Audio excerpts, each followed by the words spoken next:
From the New York Times, I'm Sabrina Tavernisi, and this is The Daily.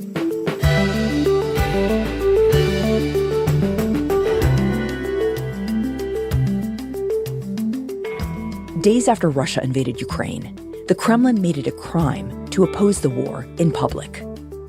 And since then, it's waged a relentless campaign of repression, putting Russian citizens in jail for offenses as small as holding a poster or sharing a news article on social media.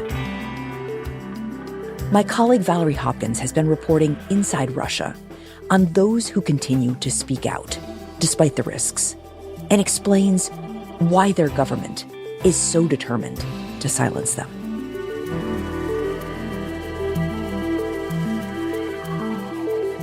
It's Tuesday, April 11th.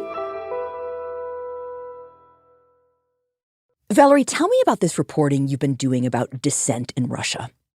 Well, as we've discussed before on the show, Sabrina, I've been trying to understand how Russians really view this war. We know there's a sizable group that fully and completely support the war. And the images that we see quite often in the West and in Western media are of people enthusiastically supporting the war, clapping for Putin, waving flags at the rallies, and sending their boys off to fight with cheering. But actually, being on the ground in Russia, you can slowly find a different picture emerging. And what is that picture?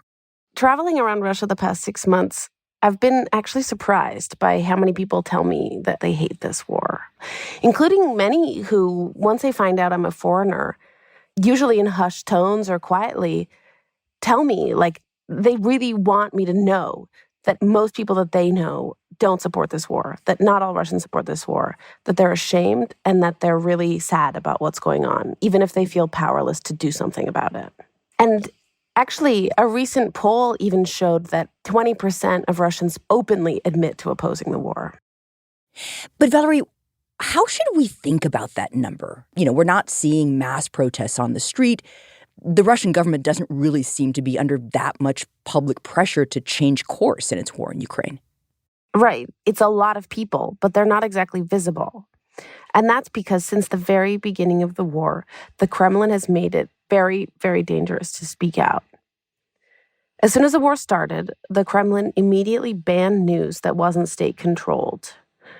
You could be arrested for saying the word war or holding it on a poster or writing it in an article. Instead, you're supposed to call it the quote-unquote special military operation. But it didn't stop there. There's been a year-long crackdown, and it feels like the stakes are constantly rising and the circle of people being targeted is constantly widening. So for me, I've been really wanting to focus on this crackdown and the people who are being swept up in it. Because I actually think that if you look really closely, it tells you something about the nature of the Kremlin's power in Russia. How much it fears that a small group of open dissenters has the potential to grow into a much, much bigger one. So let's talk about those people, Valerie. Who are these Russians who are voicing their opposition to the war, despite these really dire repercussions?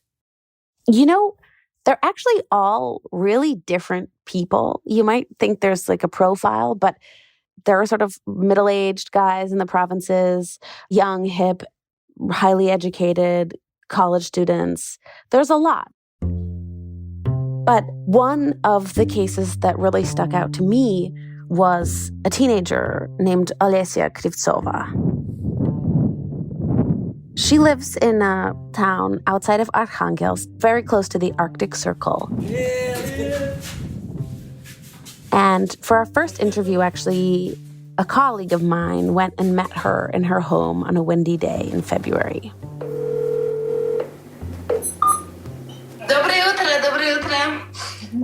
I connected over a call on the messaging app Telegram. Олеся, скажи немножко, пожалуйста, о себе.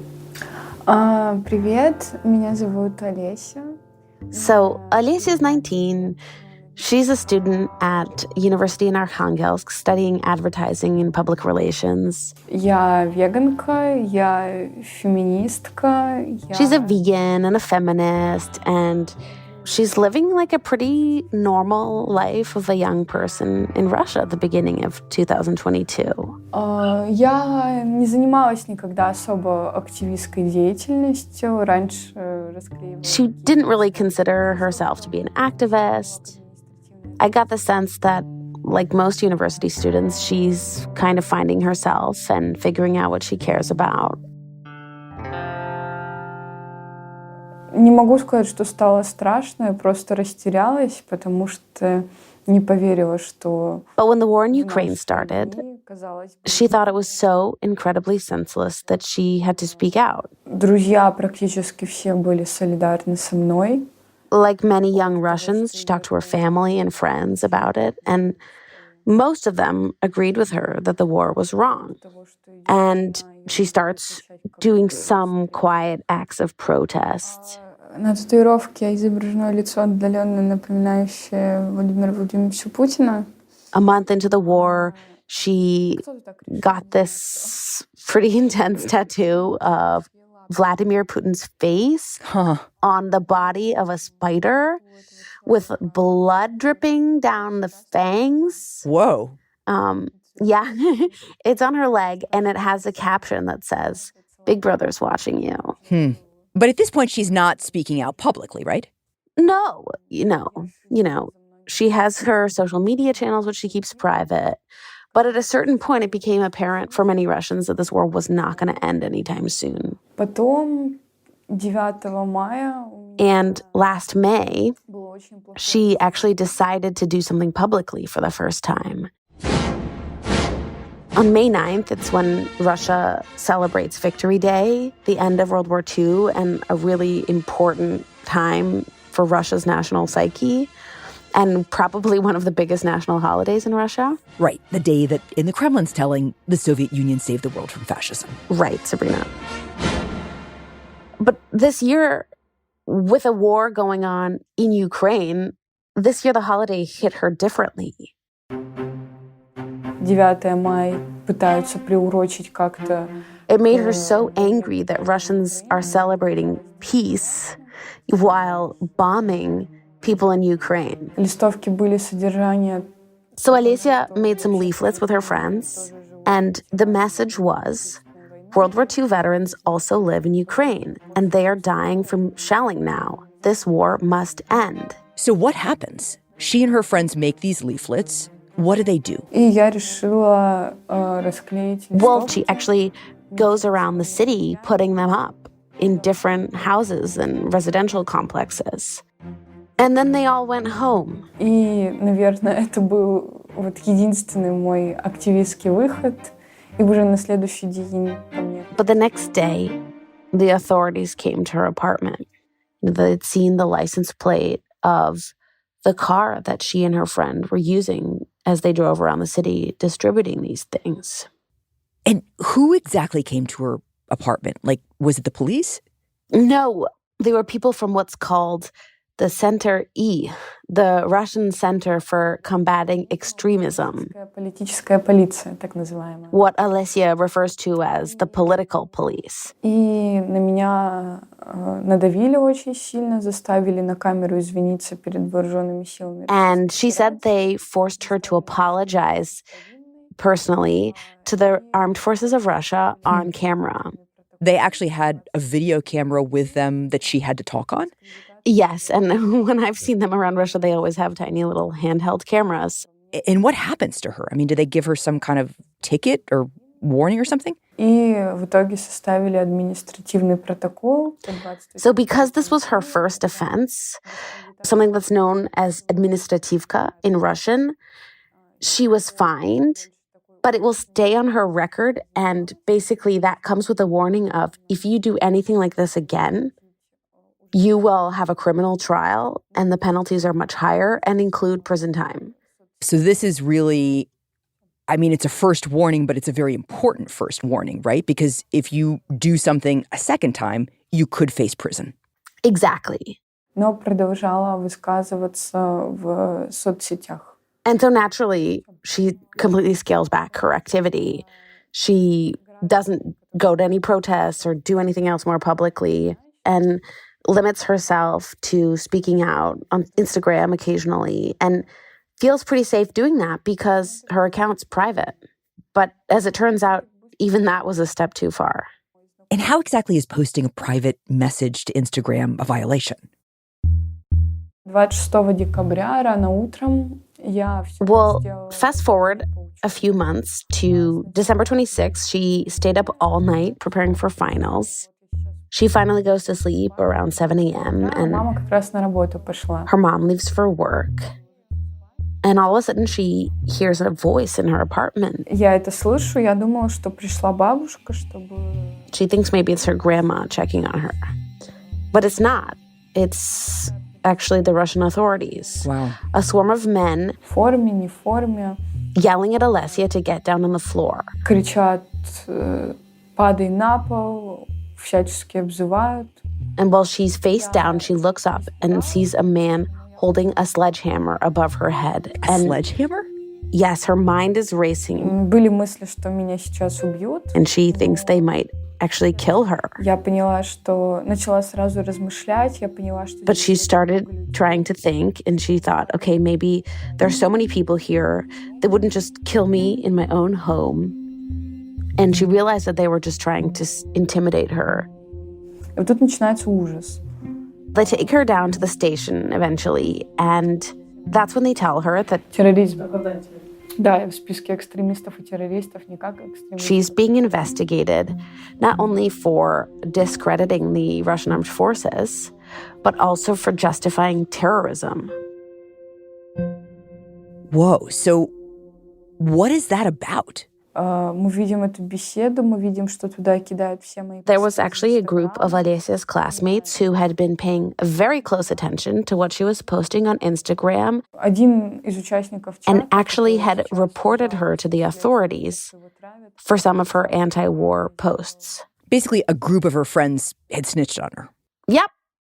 And, there was one post in particular that they brought to the attention of the authorities. Эта история в Инстаграме про Крымский мост. Я писала... It was after the Ukrainians bombed a bridge connecting Russia with Crimea. Вообще украинцы радоваться тому, что как нация украинцы. And what she said was she understood why Ukrainians were rejoicing about it. И вот этот пост в Инстаграме мне вменяют как оправдание терроризма. It's really this post that becomes the center of the allegations against Alesia. And 4 of her classmates are the key witnesses in the prosecution's case against her, in which she faces a prison sentence of up to 10 years. 10 years. Did you talk to the students who turned her in? Well, I tried to. There was this group chat in which some of the students were discussing whether or not they would denounce Alesia. And I actually saw some of the screenshots. And one of the students at one point during this debate says, denunciation is the duty of a patriot. Whoa. And I actually got his phone number and I tried to call him. Алло? Слушаю. Меня зовут Валерия. And he answered the phone, but as soon as I identified myself as a journalist and told him I was writing about this Я case, звоню по поводу... he hung up. But then I went to Alesia's university. I wanted to see what other students thought about this case. And I wanted to see, what kind of effect it had on the campus. So I went to the university with a photographer colleague, and we split up. Добрый день, простите, пожалуйста, вы студенты здесь, да? And I started introducing myself to some students, and it was a little bit strange. Вы слышали? Нет. Нет. Some people were just automatically hesitant to talk, but Alesia Krivova, вы слышали за нее? most people just kept saying they had no idea about the case, that they'd never heard of it, that they didn't know what I was talking about. And at first I thought, how do they not know? And I came away with the impression that on a campus of this size, it would be pretty impossible not to know about it. And that showed me the extent of the chilling effect that this had on the student body. Фотограф мне пишет, что... And then all of a sudden I got a message from my colleague Мой фотограф написала, что кто-то нас следит. who wrote to me that she saw someone following us, probably from the FSB, the Russian Intelligence and Security Agency. But someone following you? Yeah. I mean, this happens when you travel in the Russian regions, but it's always a bit nerve-wracking because you don't know what consequences it has on the people that you're talking to. I really want to make sure that no one I talk to gets harmed because they talk to me. So Спасибо, что разговаривали со мной вообще. once I knew I was being followed, I said goodbye and realized that my chances of getting more students to talk were pretty slim. But eventually, I was able to talk to the head of Alesia's department at the university. He's 42 years old, and he's in favor of the government and in favor of the war. He actually wrote a negative character reference for the prosecution, even though Alesia said she's never met him. Oh, wow. So he's part of the case, sort of, in a way. Yes. And what did he tell you? So I asked him what he thought about Alesia and what he thought of the case, especially, at an academic institution where students should be free to debate things. He said that he thought there should be limits to the kind of debate students could have. And mostly he described Alesia as having been ideologically hypnotized, meaning that she had been exposed to too much dangerous sort of Western propaganda, films, movies. He actually said that in wartime, soft power like that can be weaponized and is dangerous, and that Western culture should be restricted in Russia. So he was saying basically that Alesia had been brainwashed by Westernness. Yeah. And he also said that the informers, the students that turned her in, he referred to them as part of a healthy immune response to a wound or a disease in society. He basically compared Alesia's public distaste for the war to a bacteria or an infection.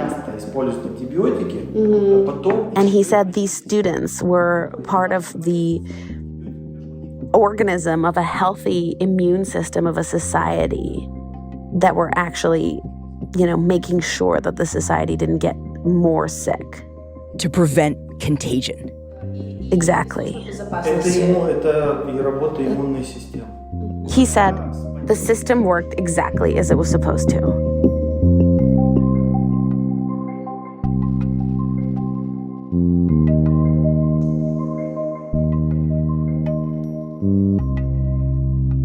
We'll be right back.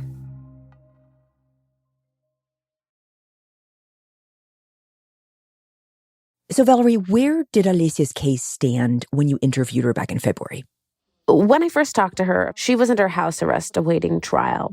Который отслеживает мое местоположение, а в кладовке у меня есть... She had to wear an ankle bracelet that tracked her location. It was right across on her other leg from her Putin tattoo. And she wasn't allowed to use any technology. So she felt super alone. Да, уже на протяжении месяца и недели я сижу дома. Actually, her mom was kind of her only lifeline to the world. And she said that in general, she was really scared, and that every night before she would go to bed, she and her mom would hug and say goodbye because they kind of never knew what would happen the next day. Каждый день мы обнимаемся, говорим, как друг другу любим, потому что не знаем, что ждать от следующего дня. So she really could be taken away at any minute. Right. And I mean, she had to go to court hearings every month. And she was hoping that they would let her defend herself, but she knew that they could also just actually put her in jail immediately. So she kept a packed bag at all times that she would take. And what are those court hearings like? Well, a few days after I talked to her the first time, Добрый день. Добрый. Меня зовут Валерий Хопкинс. I actually traveled to Arkhangelsk to attend one of those hearings because I thought it would be probably my only chance to really talk with Alesia in person and see her. New York Times, Gazeta New York Times. And we were brought into a pretty small courtroom, a big cage where the defendants normally sit, takes up half the room. Как самочувствие? Здравствуйте. У меня нормальное самочувствие. And Alesia was there. And, seeing her really underscored to me how young she is. She's wearing a butterfly headband and, a long skirt. She's quite petite.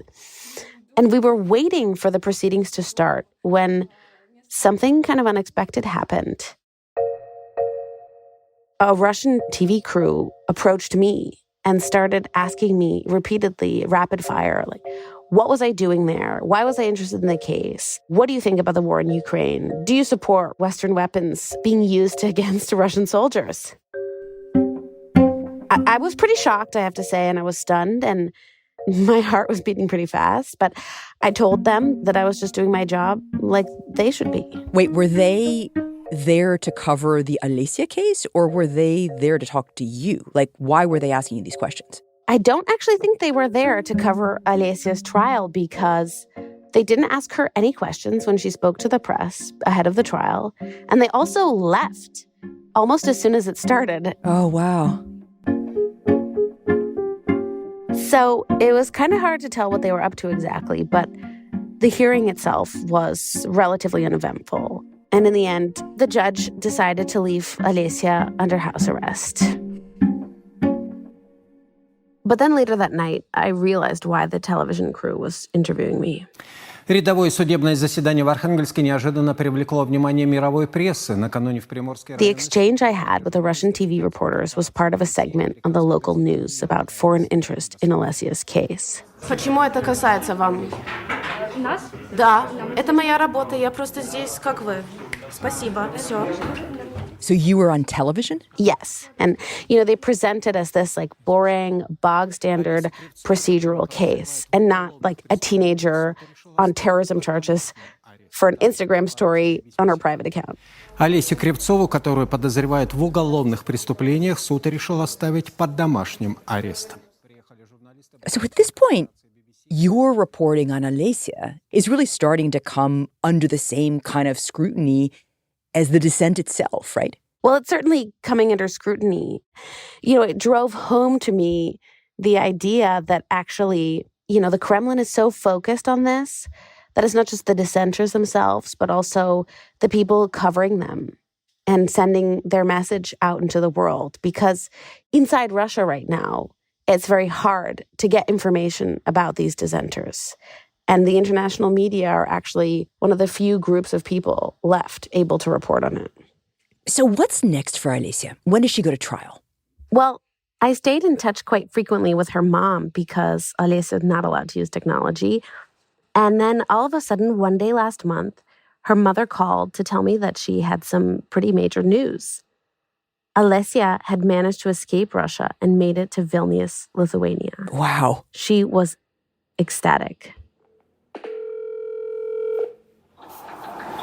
Привет! Привет, свободная! And so when I was finally able to speak to Alesia directly a few days later from Lithuania, she told me a little bit about what happened. По дороге нужна была конспирация, поэтому я переодевалась в человека очень непохожего на себя. She said that there's this secret network of activists who help to spirit people out. It's really underground. She had to completely disguise herself into a different person. She was wearing a man's big, ugly coat. Начать поиск квартиры. Сегодня хорошая погода, у меня настроение хорошее. Пойду гулять. And there was a sort of hopeful tone to our call. We were talking, she was actually walking around in Vilnius. She was staying in a group apartment where people were sleeping. And you could hear the birds chirping. Spring had arrived also for her. And she's walking around, taking in her surroundings and, seeing just there's Ukrainian flags hanging everywhere in Vilnius and also LGBTQ rainbow flags. Very different from Russia. Yes, that's all banned in Russia. What did she tell you? Like, why did she decide to leave? Well, she told me that at first she felt really determined to stay and fight. Я поняла, что на судах по существу, которые должны будут решить мою жизнь уже, да, в будущем. But she said she realized that at these court hearings that would essentially decide her entire future and her fate, nobody was actually listening to her. Nobody was taking her seriously. Решила уехать, потому что отчаялась. She realized that nothing she could say would change anything. And she decided to leave because she became desperate. She said that she knew it would be really painful. Her grandmother was old and sick, and she knew that by leaving, she actually might never see her again. And considering that Alesia is not going to spend the next 10 years in a Russian penal colony, she's got off pretty well, you know? But even a best case scenario in this case means losing your home country, your home, your family, your mom, you know, the life you were building for yourself. Вот, а по поводу тех людей, кто остались, ну, это действительно самые настоящие герои, которые сейчас сидят в тюрьме. But she also said that the real heroes are the people who stayed behind, no matter the consequences. Погуляйте сегодня. Пока.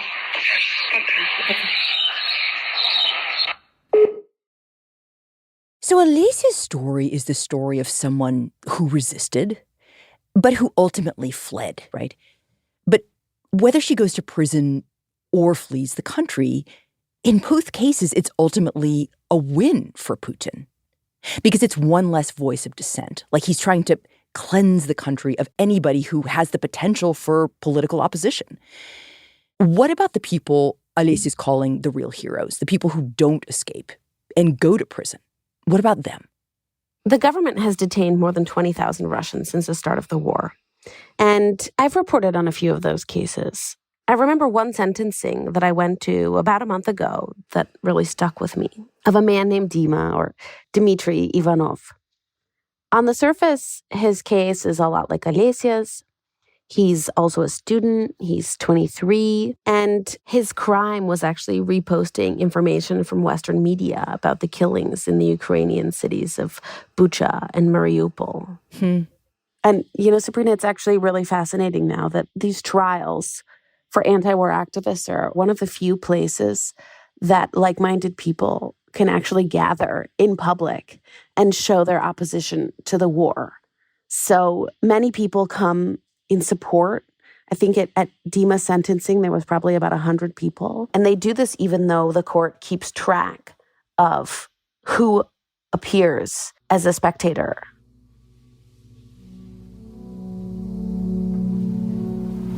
Я нахожусь под арестом с апреля прошлого года.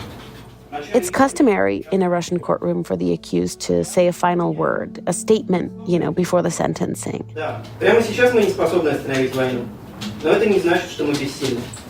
He said, "We can't stop the war right now, but that doesn't mean that we're powerless. I want each of you to think about what they can do personally. Наша беда – неумение проявлять инициативу и находить единомышленников. Our problem is our inability to take the initiative and find like-minded people. We're used to following leaders and waiting for orders. Не ждите, действуйте. Don't wait. Становитесь волонтерами. Помогайте. Act. Become volunteers. Help refugees. Support political prisoners. Form horizontal ties. Meet your neighbors, colleagues, and classmates. Set common goals and achieve them together. Don't walk by when someone needs your help." Мы любим повторять, как мантру, слова «Россия будет свободной». Но Россия – это мы сами. Then he continued, "We like to repeat the words, Russia will be free, like a mantra. But Russia is us, and what it will be depends on us only. Russia will be free because we will make it that way." Россия будет свободной, потому что такой сделаем ее мы. And right after the speech, the judge delivered the sentence. 8.5 years in prison. She asked him, "Do you understand the sentence?" He said he did. And then the guards led him away.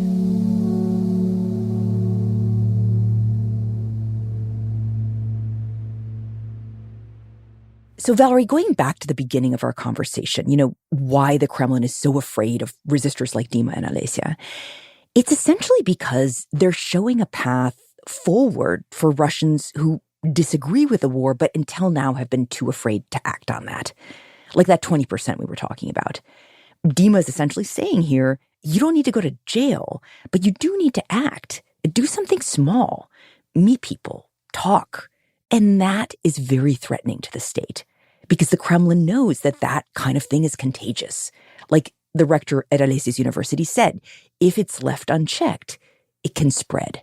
Yeah, for the Kremlin and for Putin especially, it's existential for them to maintain the image that they do have broad support, that the war has broad support, and they are doing more and more to try to force everyone to get in line, or at least not do anything that would pierce that image.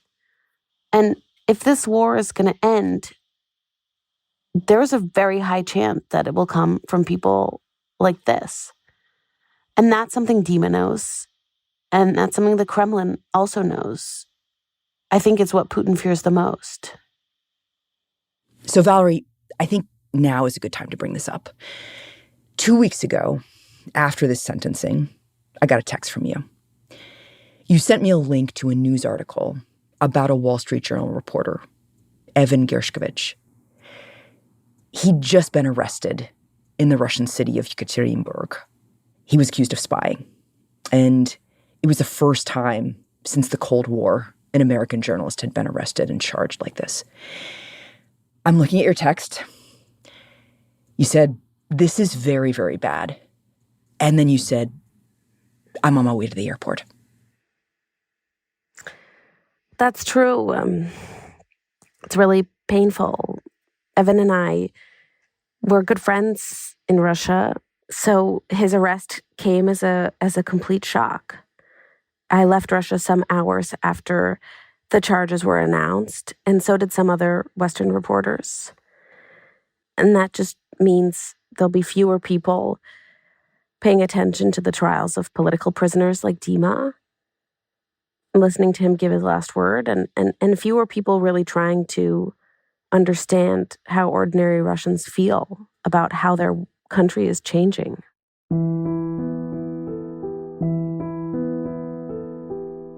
And in this way, Russia becomes even less knowable, even more difficult to penetrate and understand.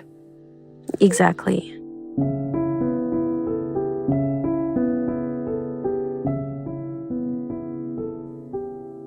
Valerie, thank you.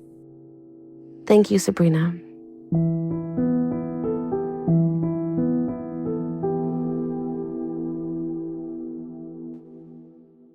We'll be right back. Here's what else you should know today. A mass shooting at a bank in Louisville, Kentucky, Monday morning left 4 employees dead and 9 people wounded. This is awful. I have a very close friend that didn't make it today. Kentucky Governor Andy Beshear said he knew several of the victims. And I have another close friend who didn't either, and one who's at the hospital that I hope is going to make it through. The gunman, a 23-year-old employee of the bank, was killed by police. And in Nashville, the city council on Monday voted unanimously to return Democratic lawmaker Justin Jones to the State House. Voters in District 52 elected Justin Jones to be their voice at the State House, and that voice was taken away this past week. So let's give them their voice back. The move comes 4 days after Jones and fellow Democrat Justin Pearson were expelled for leading a gun control protest from the floor of the House. Votes are in. Mr. Clerk, close the machines. Take the vote. Aye.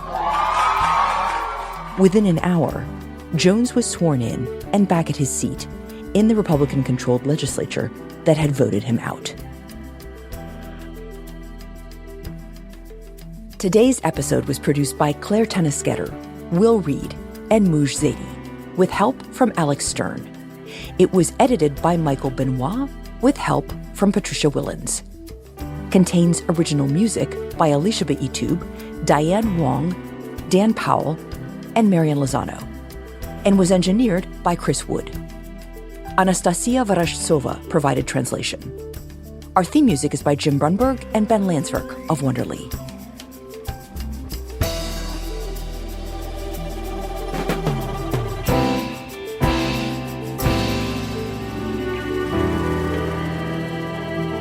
That's it for The Daily. I'm Sabrina Tavernisi. We'll see you tomorrow.